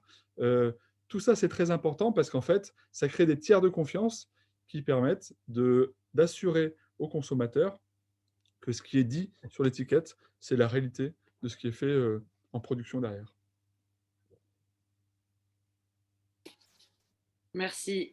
Merci, c'est beau ce que tu dis et surtout tu poses une question qui sous-tend un petit peu notre troisième partie de soirée, comment bien choisir les marques chez qui on achète nos vêtements, comment s'assurer du caractère éthique de leurs activités, vers qui pouvons-nous se tourner finalement.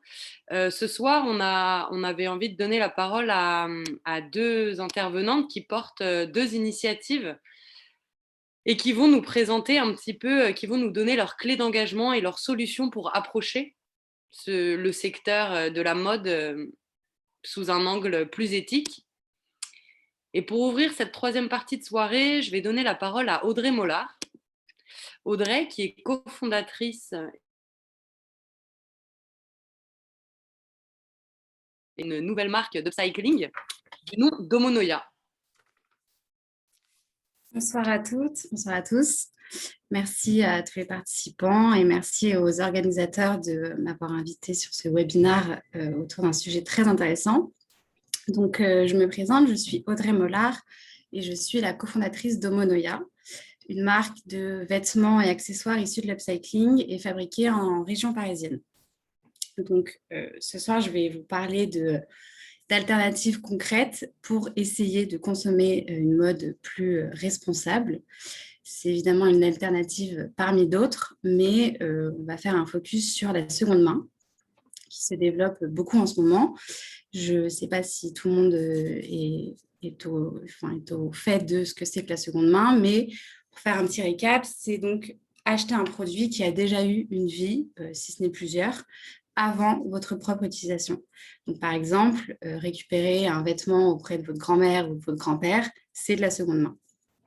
Et pour acheter de la seconde main, vous pouvez donc aller sur toutes les applications en ligne qui se développent énormément, comme Vinted, vous avez Le Bon Coin, Percentile et autres applications et sites en ligne, ou vous pouvez aller dans des boutiques physiques qui sont spécialisées dans la revente de seconde main. Et pour ça, vous avez les friperies, très connues, mais également les ressourceries, les recycleries.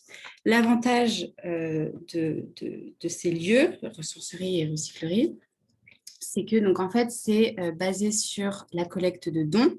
Donc, nous, citoyens, citoyennes, on va donner tous nos produits et vêtements dont on ne veut plus.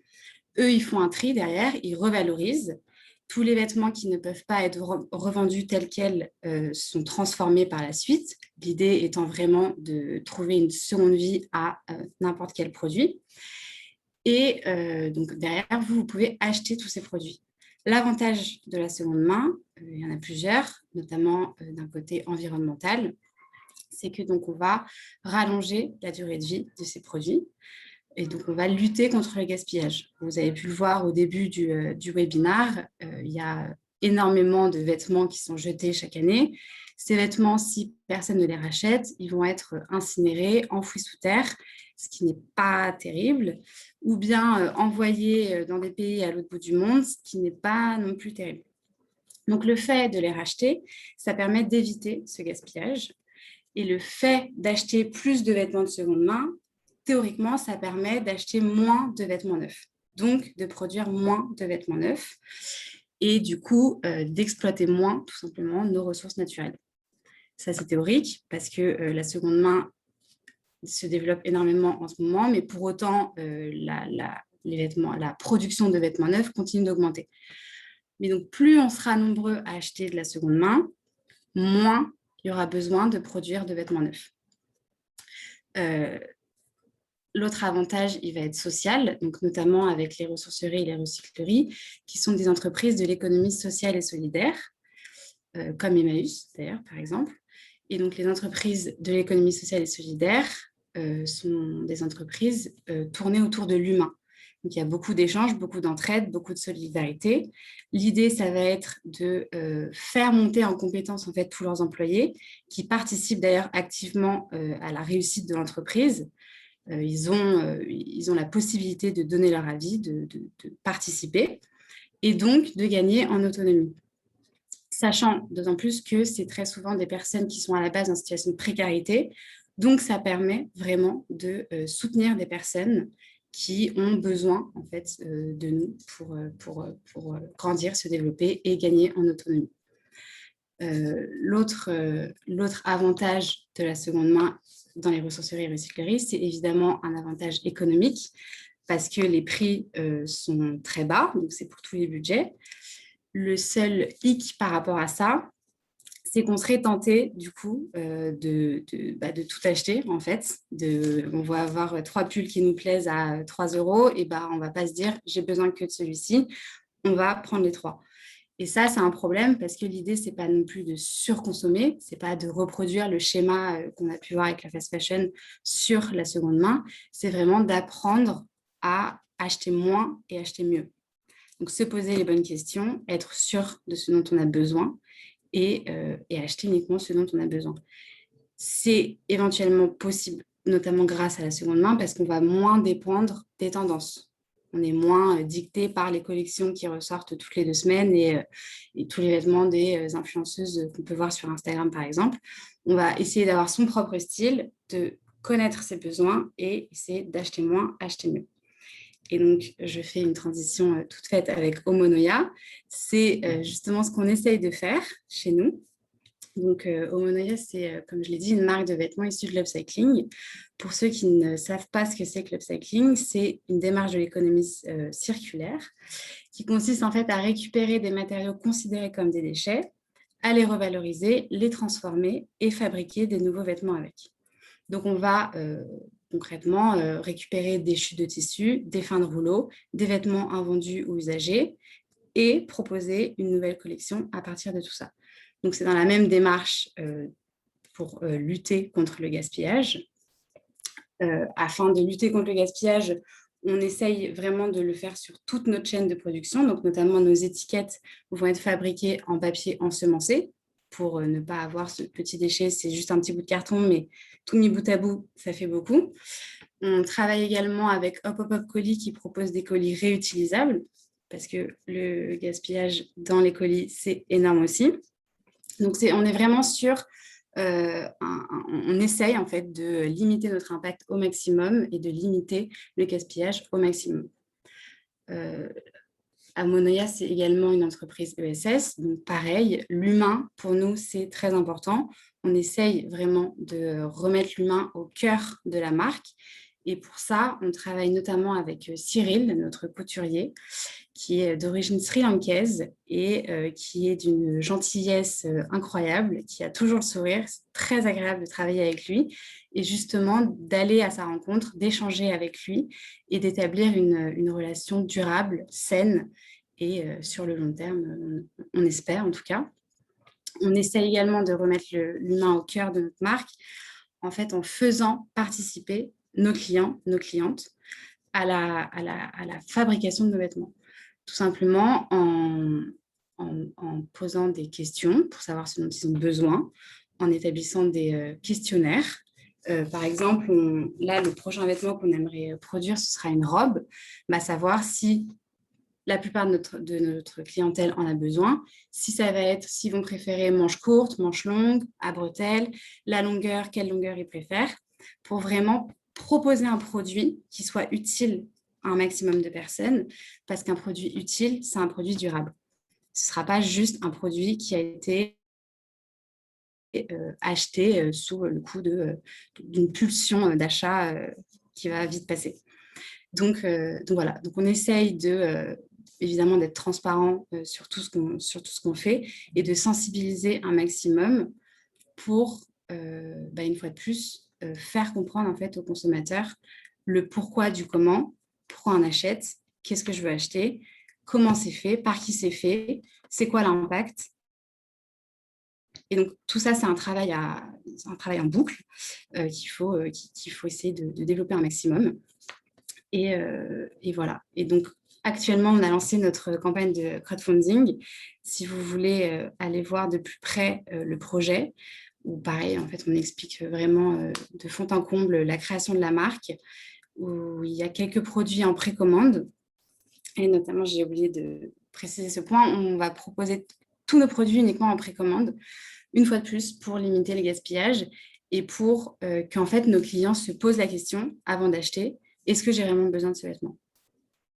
Et en fait, c'est ça le but, c'est réussir à acheter des vêtements dont on a réellement besoin, qu'on va porter longtemps, qui vont avoir, enfin vraiment, genre, redonner de la valeur à nos vêtements. C'est le but final. Merci Audrey. Est-ce que toute transformation de vêtements est de l'upcycling? L'upcycling, en fait, c'est vraiment juste reprendre un matériau qui est considéré comme un déchet. Donc, on va appeler upcycling, par exemple, le fait de récupérer des fins de rouleau qui sont neufs, d'ailleurs. C'est juste qu'il y a eu un problème de couleur ou un mini problème de production sur 1 cm du rouleau et parfois, ils le mettent de côté. Ça va être de l'upcycling parce que, à la base, ce tissu aurait dû être jeté. Mais la transformation de vêtements l'est également. Et ça se différencie en fait du recyclage parce que le recyclage, c'est le fait de broyer la fibre. Elle est transformée. L'upcycling, le tissu reste tel quel. C'est que de la découpe et de la recouture.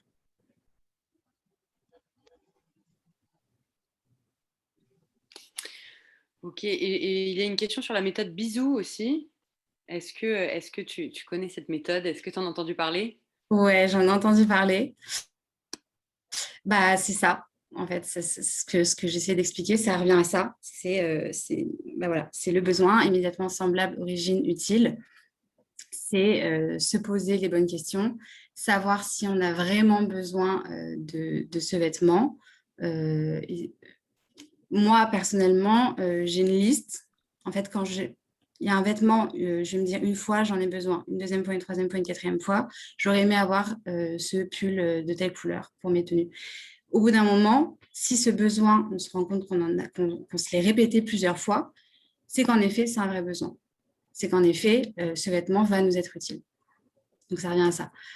Si c'est craquer pour craquer sur un pull et qu'on va le porter 2 fois et qu'il va rester au fond de notre armoire ou qu'on va le jeter, voilà, il faut se poser la bonne question.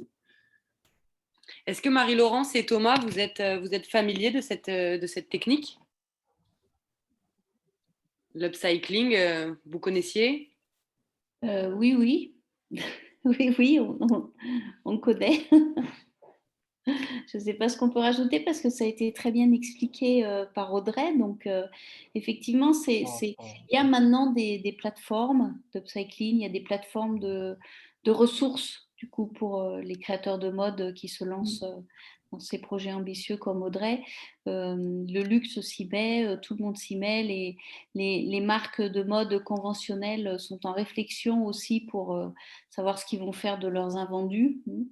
Voilà, il y a aussi des gens qui sont spécialisés là-dedans et qui sont déjà anciens. Ça a commencé avec les bâches de protection des immeubles. Il y a des entreprises qui travaillent sur leurs propres déchets. Par exemple, les gilets de sauvetage des compagnies aériennes, parfois, sont upcyclés en d'autres produits. Enfin, c'est un grand sujet du moment, l'upcycling. Hein, parce qu'on a tellement de déchets que, j'avais lu quelque part un chiffre, il y en a pour 25 ans, en fait, si on veut utiliser tous nos déchets. Donc, bienvenue à toutes ces initiatives, parce qu'il y a vraiment de la place pour plein de gens, pour tout le monde. Thomas, est-ce que tu voulais réagir? Non, bravo Audrey, c'est un super projet.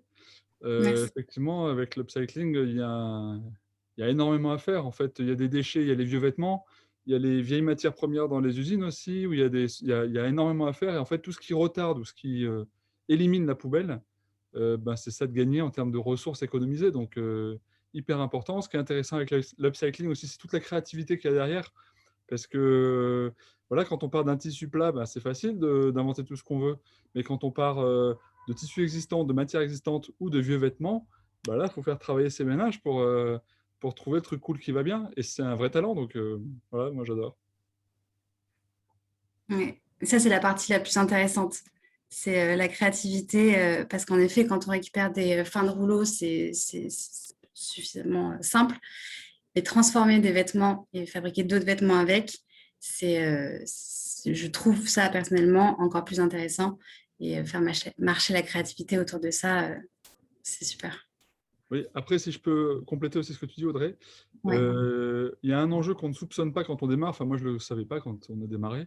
C'est l'enjeu industriel. Parce qu'en fait, le problème est tel. La surconsommation, c'est le problème majeur d'ailleurs, c'est le problème numéro 1. On consomme trop de vêtements. Avant de les produire mieux, déjà consommons-en moins, ça serait déjà bien. Donc faisons des vêtements de qualité, portons-les longtemps pour que du coup on en achète moins.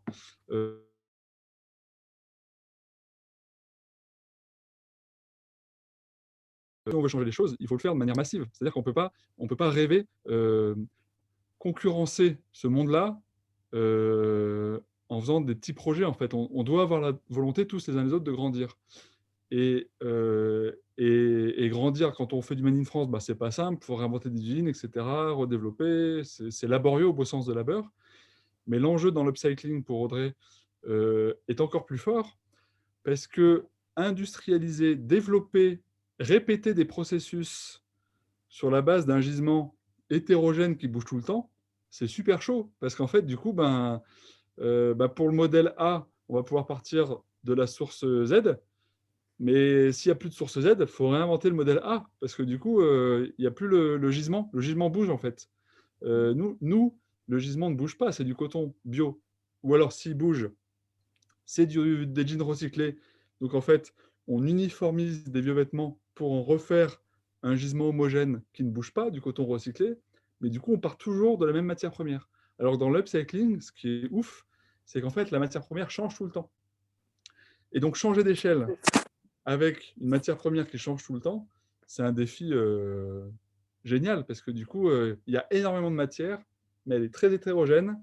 Et donc là-dedans, il faut se frayer un chemin pour créer des vêtements cool, dont on peut s'approvisionner suffisamment à long terme pour développer des filières industrielles qui tiennent la route et qui permettent vraiment de concurrencer les autres vêtements pourris qu'on achète par ailleurs, quoi.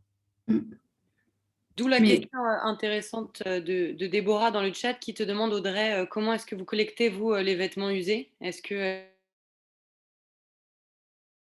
Monoya a son propre Alors, on réseau de aimerait à collecte? terme avoir notre propre réseau de collecte. On s'est lancé il y a 1 an, donc on est encore tout jeune et non, on ne l'a pas encore.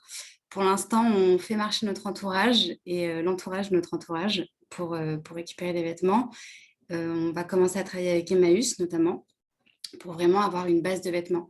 Mais je reviens sur ce que disait Thomas. Et en fait, ce qu'on essaye de faire, nous, à la différence de certaines marques d'upcycling qui fonctionnent beaucoup sur la pièce unique, vraiment unique, où en effet, la matière première dépend beaucoup de ce qu'ils vont récupérer, on essaye d'avoir une base de matières premières similaires. Donc, on va beaucoup retravailler des jeans qu'on va transformer dans un seul et même produit, ou des chemises, qui sont des produits qui reviennent quand même beaucoup et qui, dans les 20 prochaines années devraient encore être présentes et du coup nous permettre de continuer l'upcycling à partir de ces vêtements.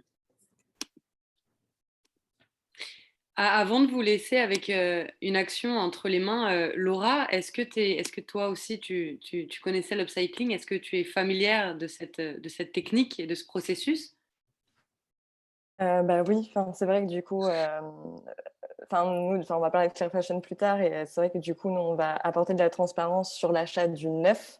Mais avant toute chose, en fait, avant de se tourner vers du neuf, on ne cessera pas de le répéter, c'est de consommer moins, de consommer mieux, et peut-être d'aller voir en fait sur ce qui est déjà produit, donc aussi bien sur des matières déjà existantes, donc tout ce qui va être lié à l'upcycling, la seconde main. Donc j'ai peu de choses à ajouter puisque je pense que tout a été dit, et d'ailleurs tous ces discours, je les trouve hyper inspirants.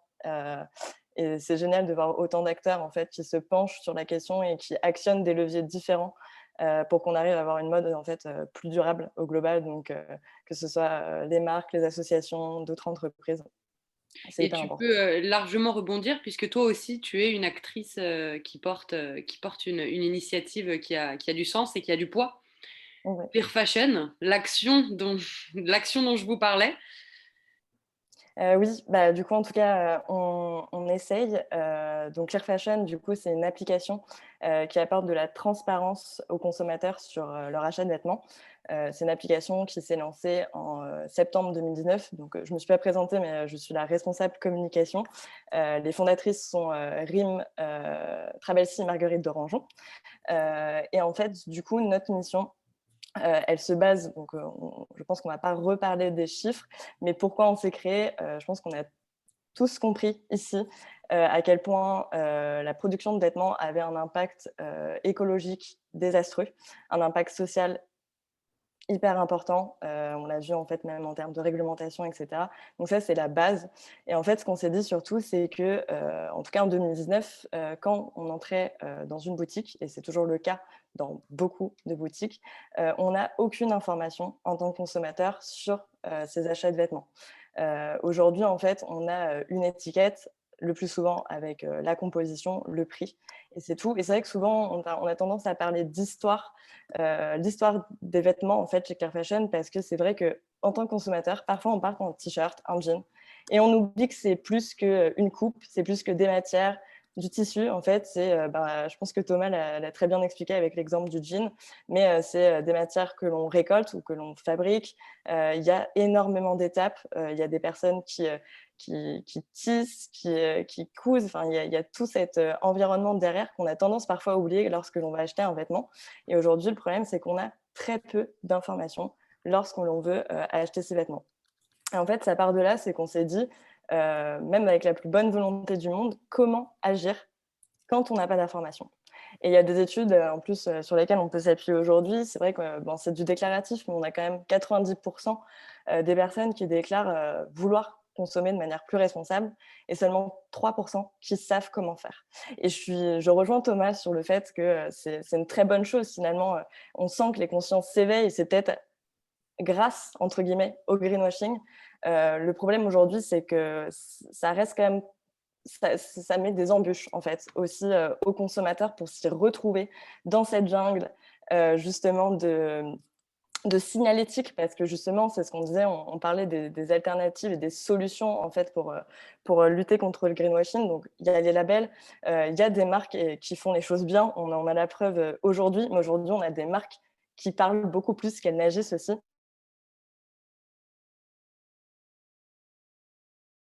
Toutes ces informations.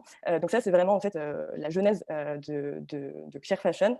Et donc pour ça, en fait, on a créé une application indépendante. Donc pour répondre à la question qui a été posée, c'est aussi une manière de lutter. Enfin, en tout cas, Clear Fashion est une solution pour lutter contre le greenwashing. Ça vient du fait notamment justement qu'on est un acteur indépendant, c'est-à-dire qu'on n'a pas de marque qui fait partie de notre communauté d'experts, qui est au board. Donc ça, je pense que c'est l'essence même de Clear Fashion. Et donc aujourd'hui, ce qu'on a fait, c'est une application qui évalue l'impact des marques et des vêtements sur 4 grands thèmes. Ces 4 grands thèmes, c'est l'environnement, c'est l'humain, donc les conditions de travail, la santé et les animaux. Quand on a décidé de se lancer, le plus gros du travail, ça a été de réfléchir à comment on allait évaluer en fait ces marques. Du coup, on a dû construire une méthodologie d'évaluation, donc toujours de manière indépendante. Pour ça, en fait, on s'est entouré d'un comité d'experts. Ils sont 5. C'est toujours les mêmes aujourd'hui, c'est-à-dire qu'on les voit de manière régulière, une fois par mois, pour consolider en fait de manière continue ce référentiel. Et ce qui va se passer, en fait, cette application, c'est qu'elle va vous permettre de vous informer en tant que consommateur. Donc, vous allez pouvoir comparer les notes des marques et des vêtements sur les 4 thématiques que j'ai citées, donc en fait sur les mêmes critères. Et c'est là où ça a un énorme impact, notamment en termes de lutte contre le greenwashing. Aujourd'hui, c'est ce qu'on disait tout à l'heure, vous avez une marque qui va se prôner éco-responsable, mais derrière ce mot éco-responsable, c'est peut-être parce qu'il va, je ne sais pas, utiliser un pourcentage de matière recyclée sur peut-être 2% de sa collection. Une autre marque va se dire éco-responsable parce qu'elle a mis en place, je ne sais pas, des audits chez ses fournisseurs. En fait, on ne sait plus ce qu'il y a derrière toutes ces signalétiques, tous ces labels, etc. Et donc, nous, c'est une des raisons pour laquelle, en fait, on évalue ces marques. Donc ça, c'est la fonctionnalité phare, on va dire, de l'application. Mais ce qui est aussi intéressant, et c'est là où on parle vraiment du pouvoir des consommateurs, nous, on se positionne un peu comme le lien et le porte-parole des consommateurs auprès des marques, puisque sur l'app, en fait, vous allez pouvoir aussi agir et demander en fait de la transparence aux marques. Ce qui se passe aujourd'hui, c'est que pour évaluer une marque, Clear Fashion, en fait, ce sont les utilisateurs de Clear Fashion qui choisissent les marques qu'on va évaluer. Et ça c'est de manière très simple. Sur l'application, en fait, vous allez taper le nom d'une marque.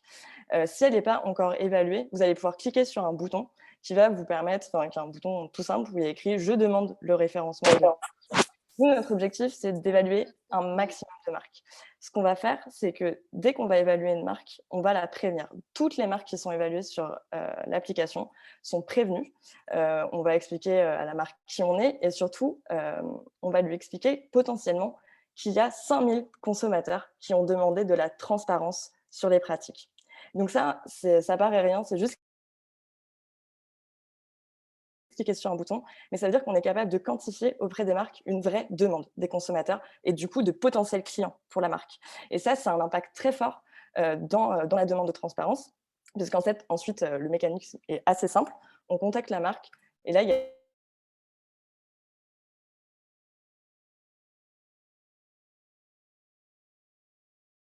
ce qu'on appelle, en fait, c'est notre méthodologie d'évaluation, où il y a une centaine de questions justement sur ces 4 thèmes. Et déjà, en fait, si elle nous répond, ça veut dire qu'on va aller chercher en fait des informations du coup sur l'environnement. Donc, je ne vais pas rentrer dans le détail parce qu'il y a plus de 150 critères qui sont pris en compte. Mais sur l'environnement, on va aller pouvoir regarder, on va regarder si la marque va mettre en place une politique de réduction des déchets, comment ça se passe au niveau de la gestion de l'eau, du carbone. Sur les conditions de travail, on va aller regarder s'il y a des audits qui sont mis en place, qui fait les audits, voilà, et ça sur chaque critère. Si la marque répond, sur l'application, ça va être noté que la marque en fait a participé. C'est-à-dire déjà, en fait, il faut comprendre que en termes d'enjeux, une marque qui est transparente, déjà, c'est un énorme pas. Quand on repart justement de ce qui se passait il y a quelques années, déjà qu'une marque accepte de communiquer des informations qui, à l'époque, en fait, étaient considérées comme confidentielles pour les marques, c'est déjà un énorme pas. En fait, on voit à quel point on avance vite. Et ce qui est assez intéressant, c'est qu'aujourd'hui, vous avez des marques sur Clear Fashion qui participent, c'est-à-dire qui acceptent de communiquer leurs informations et qui ne sont pas forcément des bons élèves et qui ont du vert partout. C'est déjà des marques qui sont dans une démarche d'amélioration, donc on voit qu'on avance. Et le deuxième cas, malheureusement, c'est qu'on a parfois des marques qui ne nous répondent pas. Dans ce cas-là, nous, on va quand même évaluer la marque. On a une équipe pour ça qui va en fait évaluer la marque à partir des données publiques que communique la marque. Donc, on va aller éplucher son site internet, on va aller éplucher son rapport RSE, tout ce que l'on peut trouver, et ça va être notifié sur l'application que la marque n'a pas souhaité répondre. Donc voilà, tout ça pour vous dire que Clear Fashion est vraiment, en fait, la jeunesse de Clear Fashion, ce sont les consommateurs.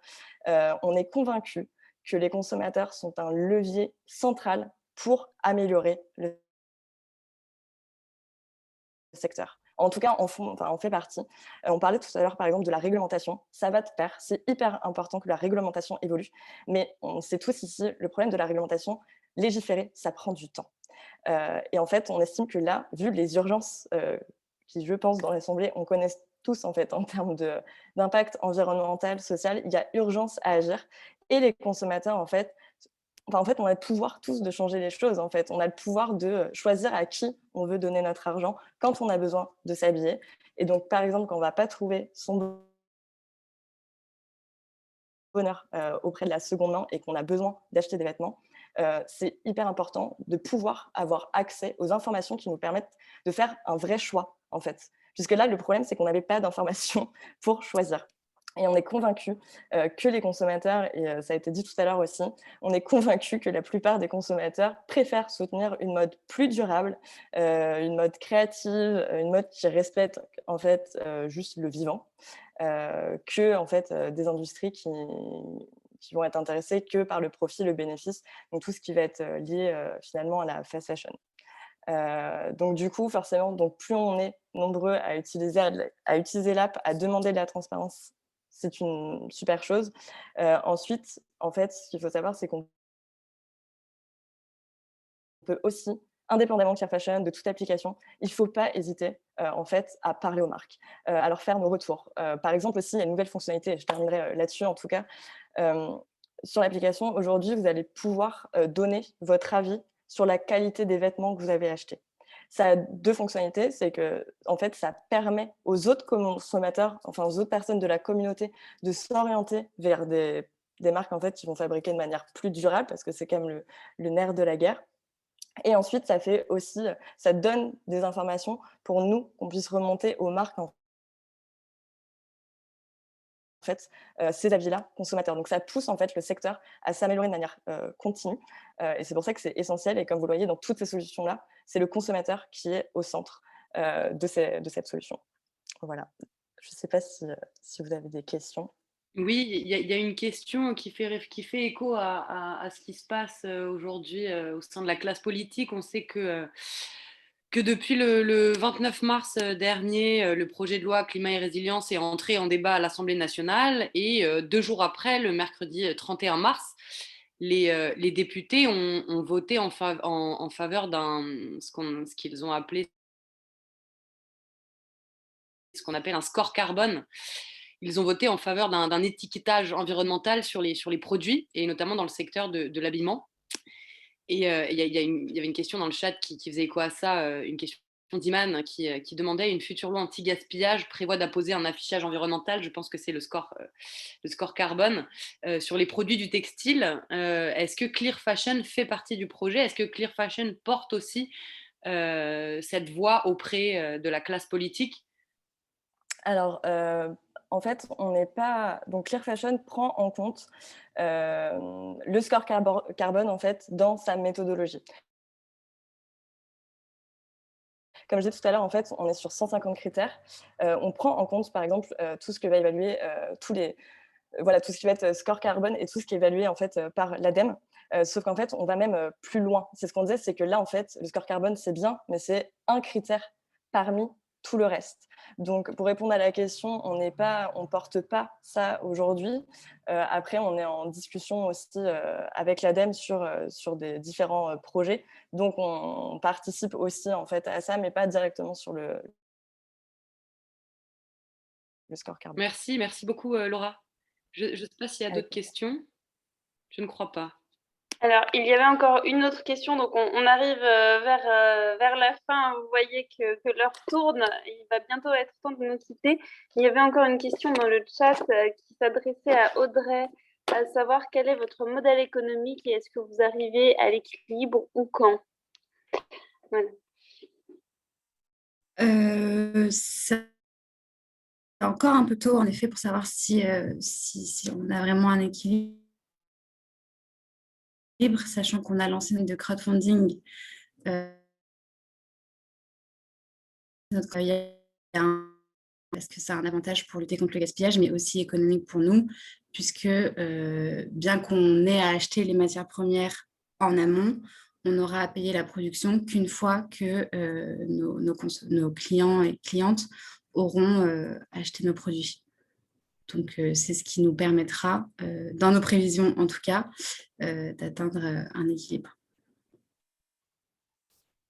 D'accord, merci beaucoup pour cette réponse. On a encore une question dans le chat. Quels sont les freins à la consommation durable, économique, socio-culturelle? Je ne sais pas qui de ce... Peut-être que Valéria, peut-être que tu as des éléments à ce niveau-là. Alors, je ne sais pas si j'ai des éléments pour dire quels sont les freins. Il y a plusieurs freins. On sait qu'en général, pour la consommation responsable, il y a un frein le prix continue à être un frein. Malheureusement, dans toutes les enquêtes, on le voit encore. Mais la bonne nouvelle, c'est qu'il baisse. C'est-à-dire que d'année en année, on voit que le prix est moins important. L'accessibilité de l'offre est aussi un frein important à la consommation responsable, d'autant plus dans le secteur textile, dans lequel les initiatives durables sont encore un peu plus marginales. Donc, l'accessibilité de l'offre est aussi un facteur important et qui freine, je pense, la consommation. Alors, moi, si je peux compléter, je ne suis pas tout à fait d'accord avec ça. C'est pour ça que je complète du coup. C'est-à-dire que comme s'habiller, ça répond à un besoin émotionnel, irrationnel, il n'y a pas de lien direct entre le pouvoir d'achat et l'argent qu'on met dans la mode. Il y a des gens qui n'ont pas les moyens de s'acheter des vêtements et il y a un vrai problème et il faut les aider pour ça, c'est vrai.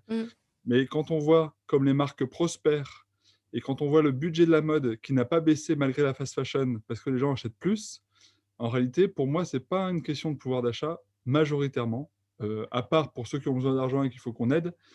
Pour moi, nous toutes et tous, on est capable de mettre de l'argent quand on en a envie. Et on le voit à travers nos téléphones. Je ne sais pas qui parmi vous a un iPhone. Il y a 10 ans, est-ce que vous auriez pensé mettre plusieurs centaines d'euros pour un téléphone? Je ne suis pas sûr. Surtout quand il y en a des 5-6 fois moins chers qui font la même chose. Donc en fait, pour moi, c'est vraiment des réponses émotionnelles. Et du coup, l'enjeu, c'est d'être bon sur ce registre-là. Mais sauf qu'on a moins de talent que des marques qui greenwash, qui savent raconter des histoires, parce que c'est leur métier avant de vendre des vêtements. Et ces gens-là, ils ont un talent inouï pour créer finalement l'envie d'acheter, du désir. Et nous, il faut qu'on crée ce désir autrement. Mais en gros, au lieu de... En fait, la concurrence à nos enseignes, à nos marques et à nos projets et à nos associations, c'est comme comparer des plans cul histoire d'amour. Un plan cul, on les enchaîne, etc. C'est cool, tout ça. Ça fait le job en quelque sorte. Et on est comme...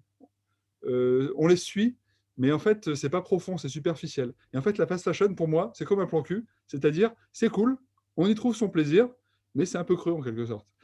Et en fait, ce qu'il faut qu'on arrive à faire, c'est créer des histoires d'amour entre les consommateurs et nos aventures et nos projets, nos associations et nos marques. Et ça demande de remplacer tous ces petits plaisirs factices ou superficiels par des plaisirs plus rares mais plus profonds.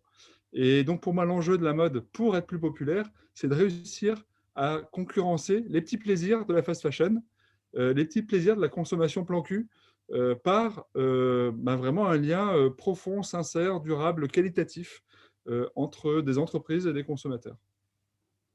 Et si on réussit ça, eh ben, on donnera envie aux gens de dépenser l'argent que ça vaut dans leur tête. Et comme ce sera puissant, eh ben, ça vaudra de l'argent. Et du coup, grâce à ça, eh ben, ils consommeront mieux, donc moins. Voilà ma conviction. Merci beaucoup pour cette réponse. Alors, j'aime beaucoup parce que ça fait un petit peu le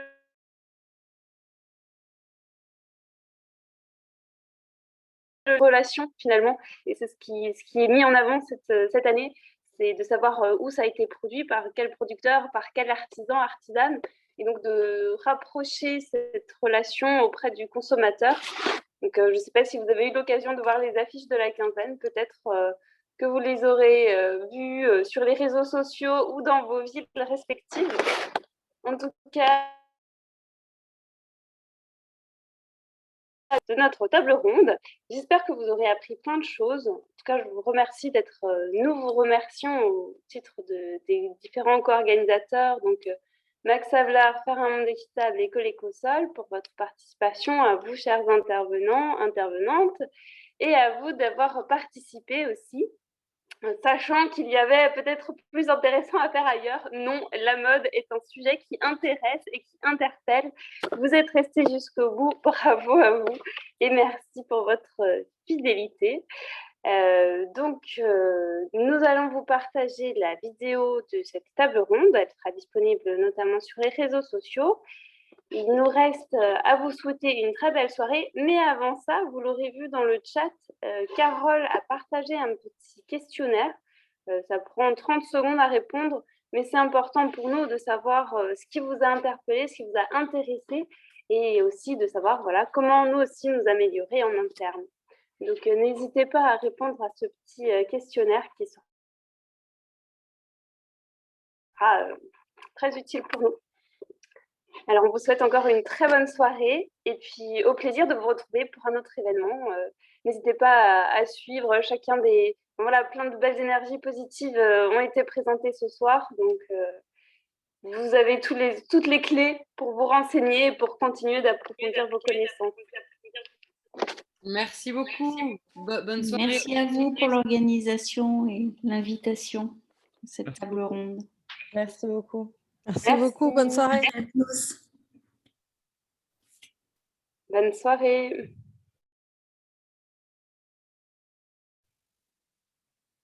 Est-ce que les intervenants, vous pouvez rester 2 minutes?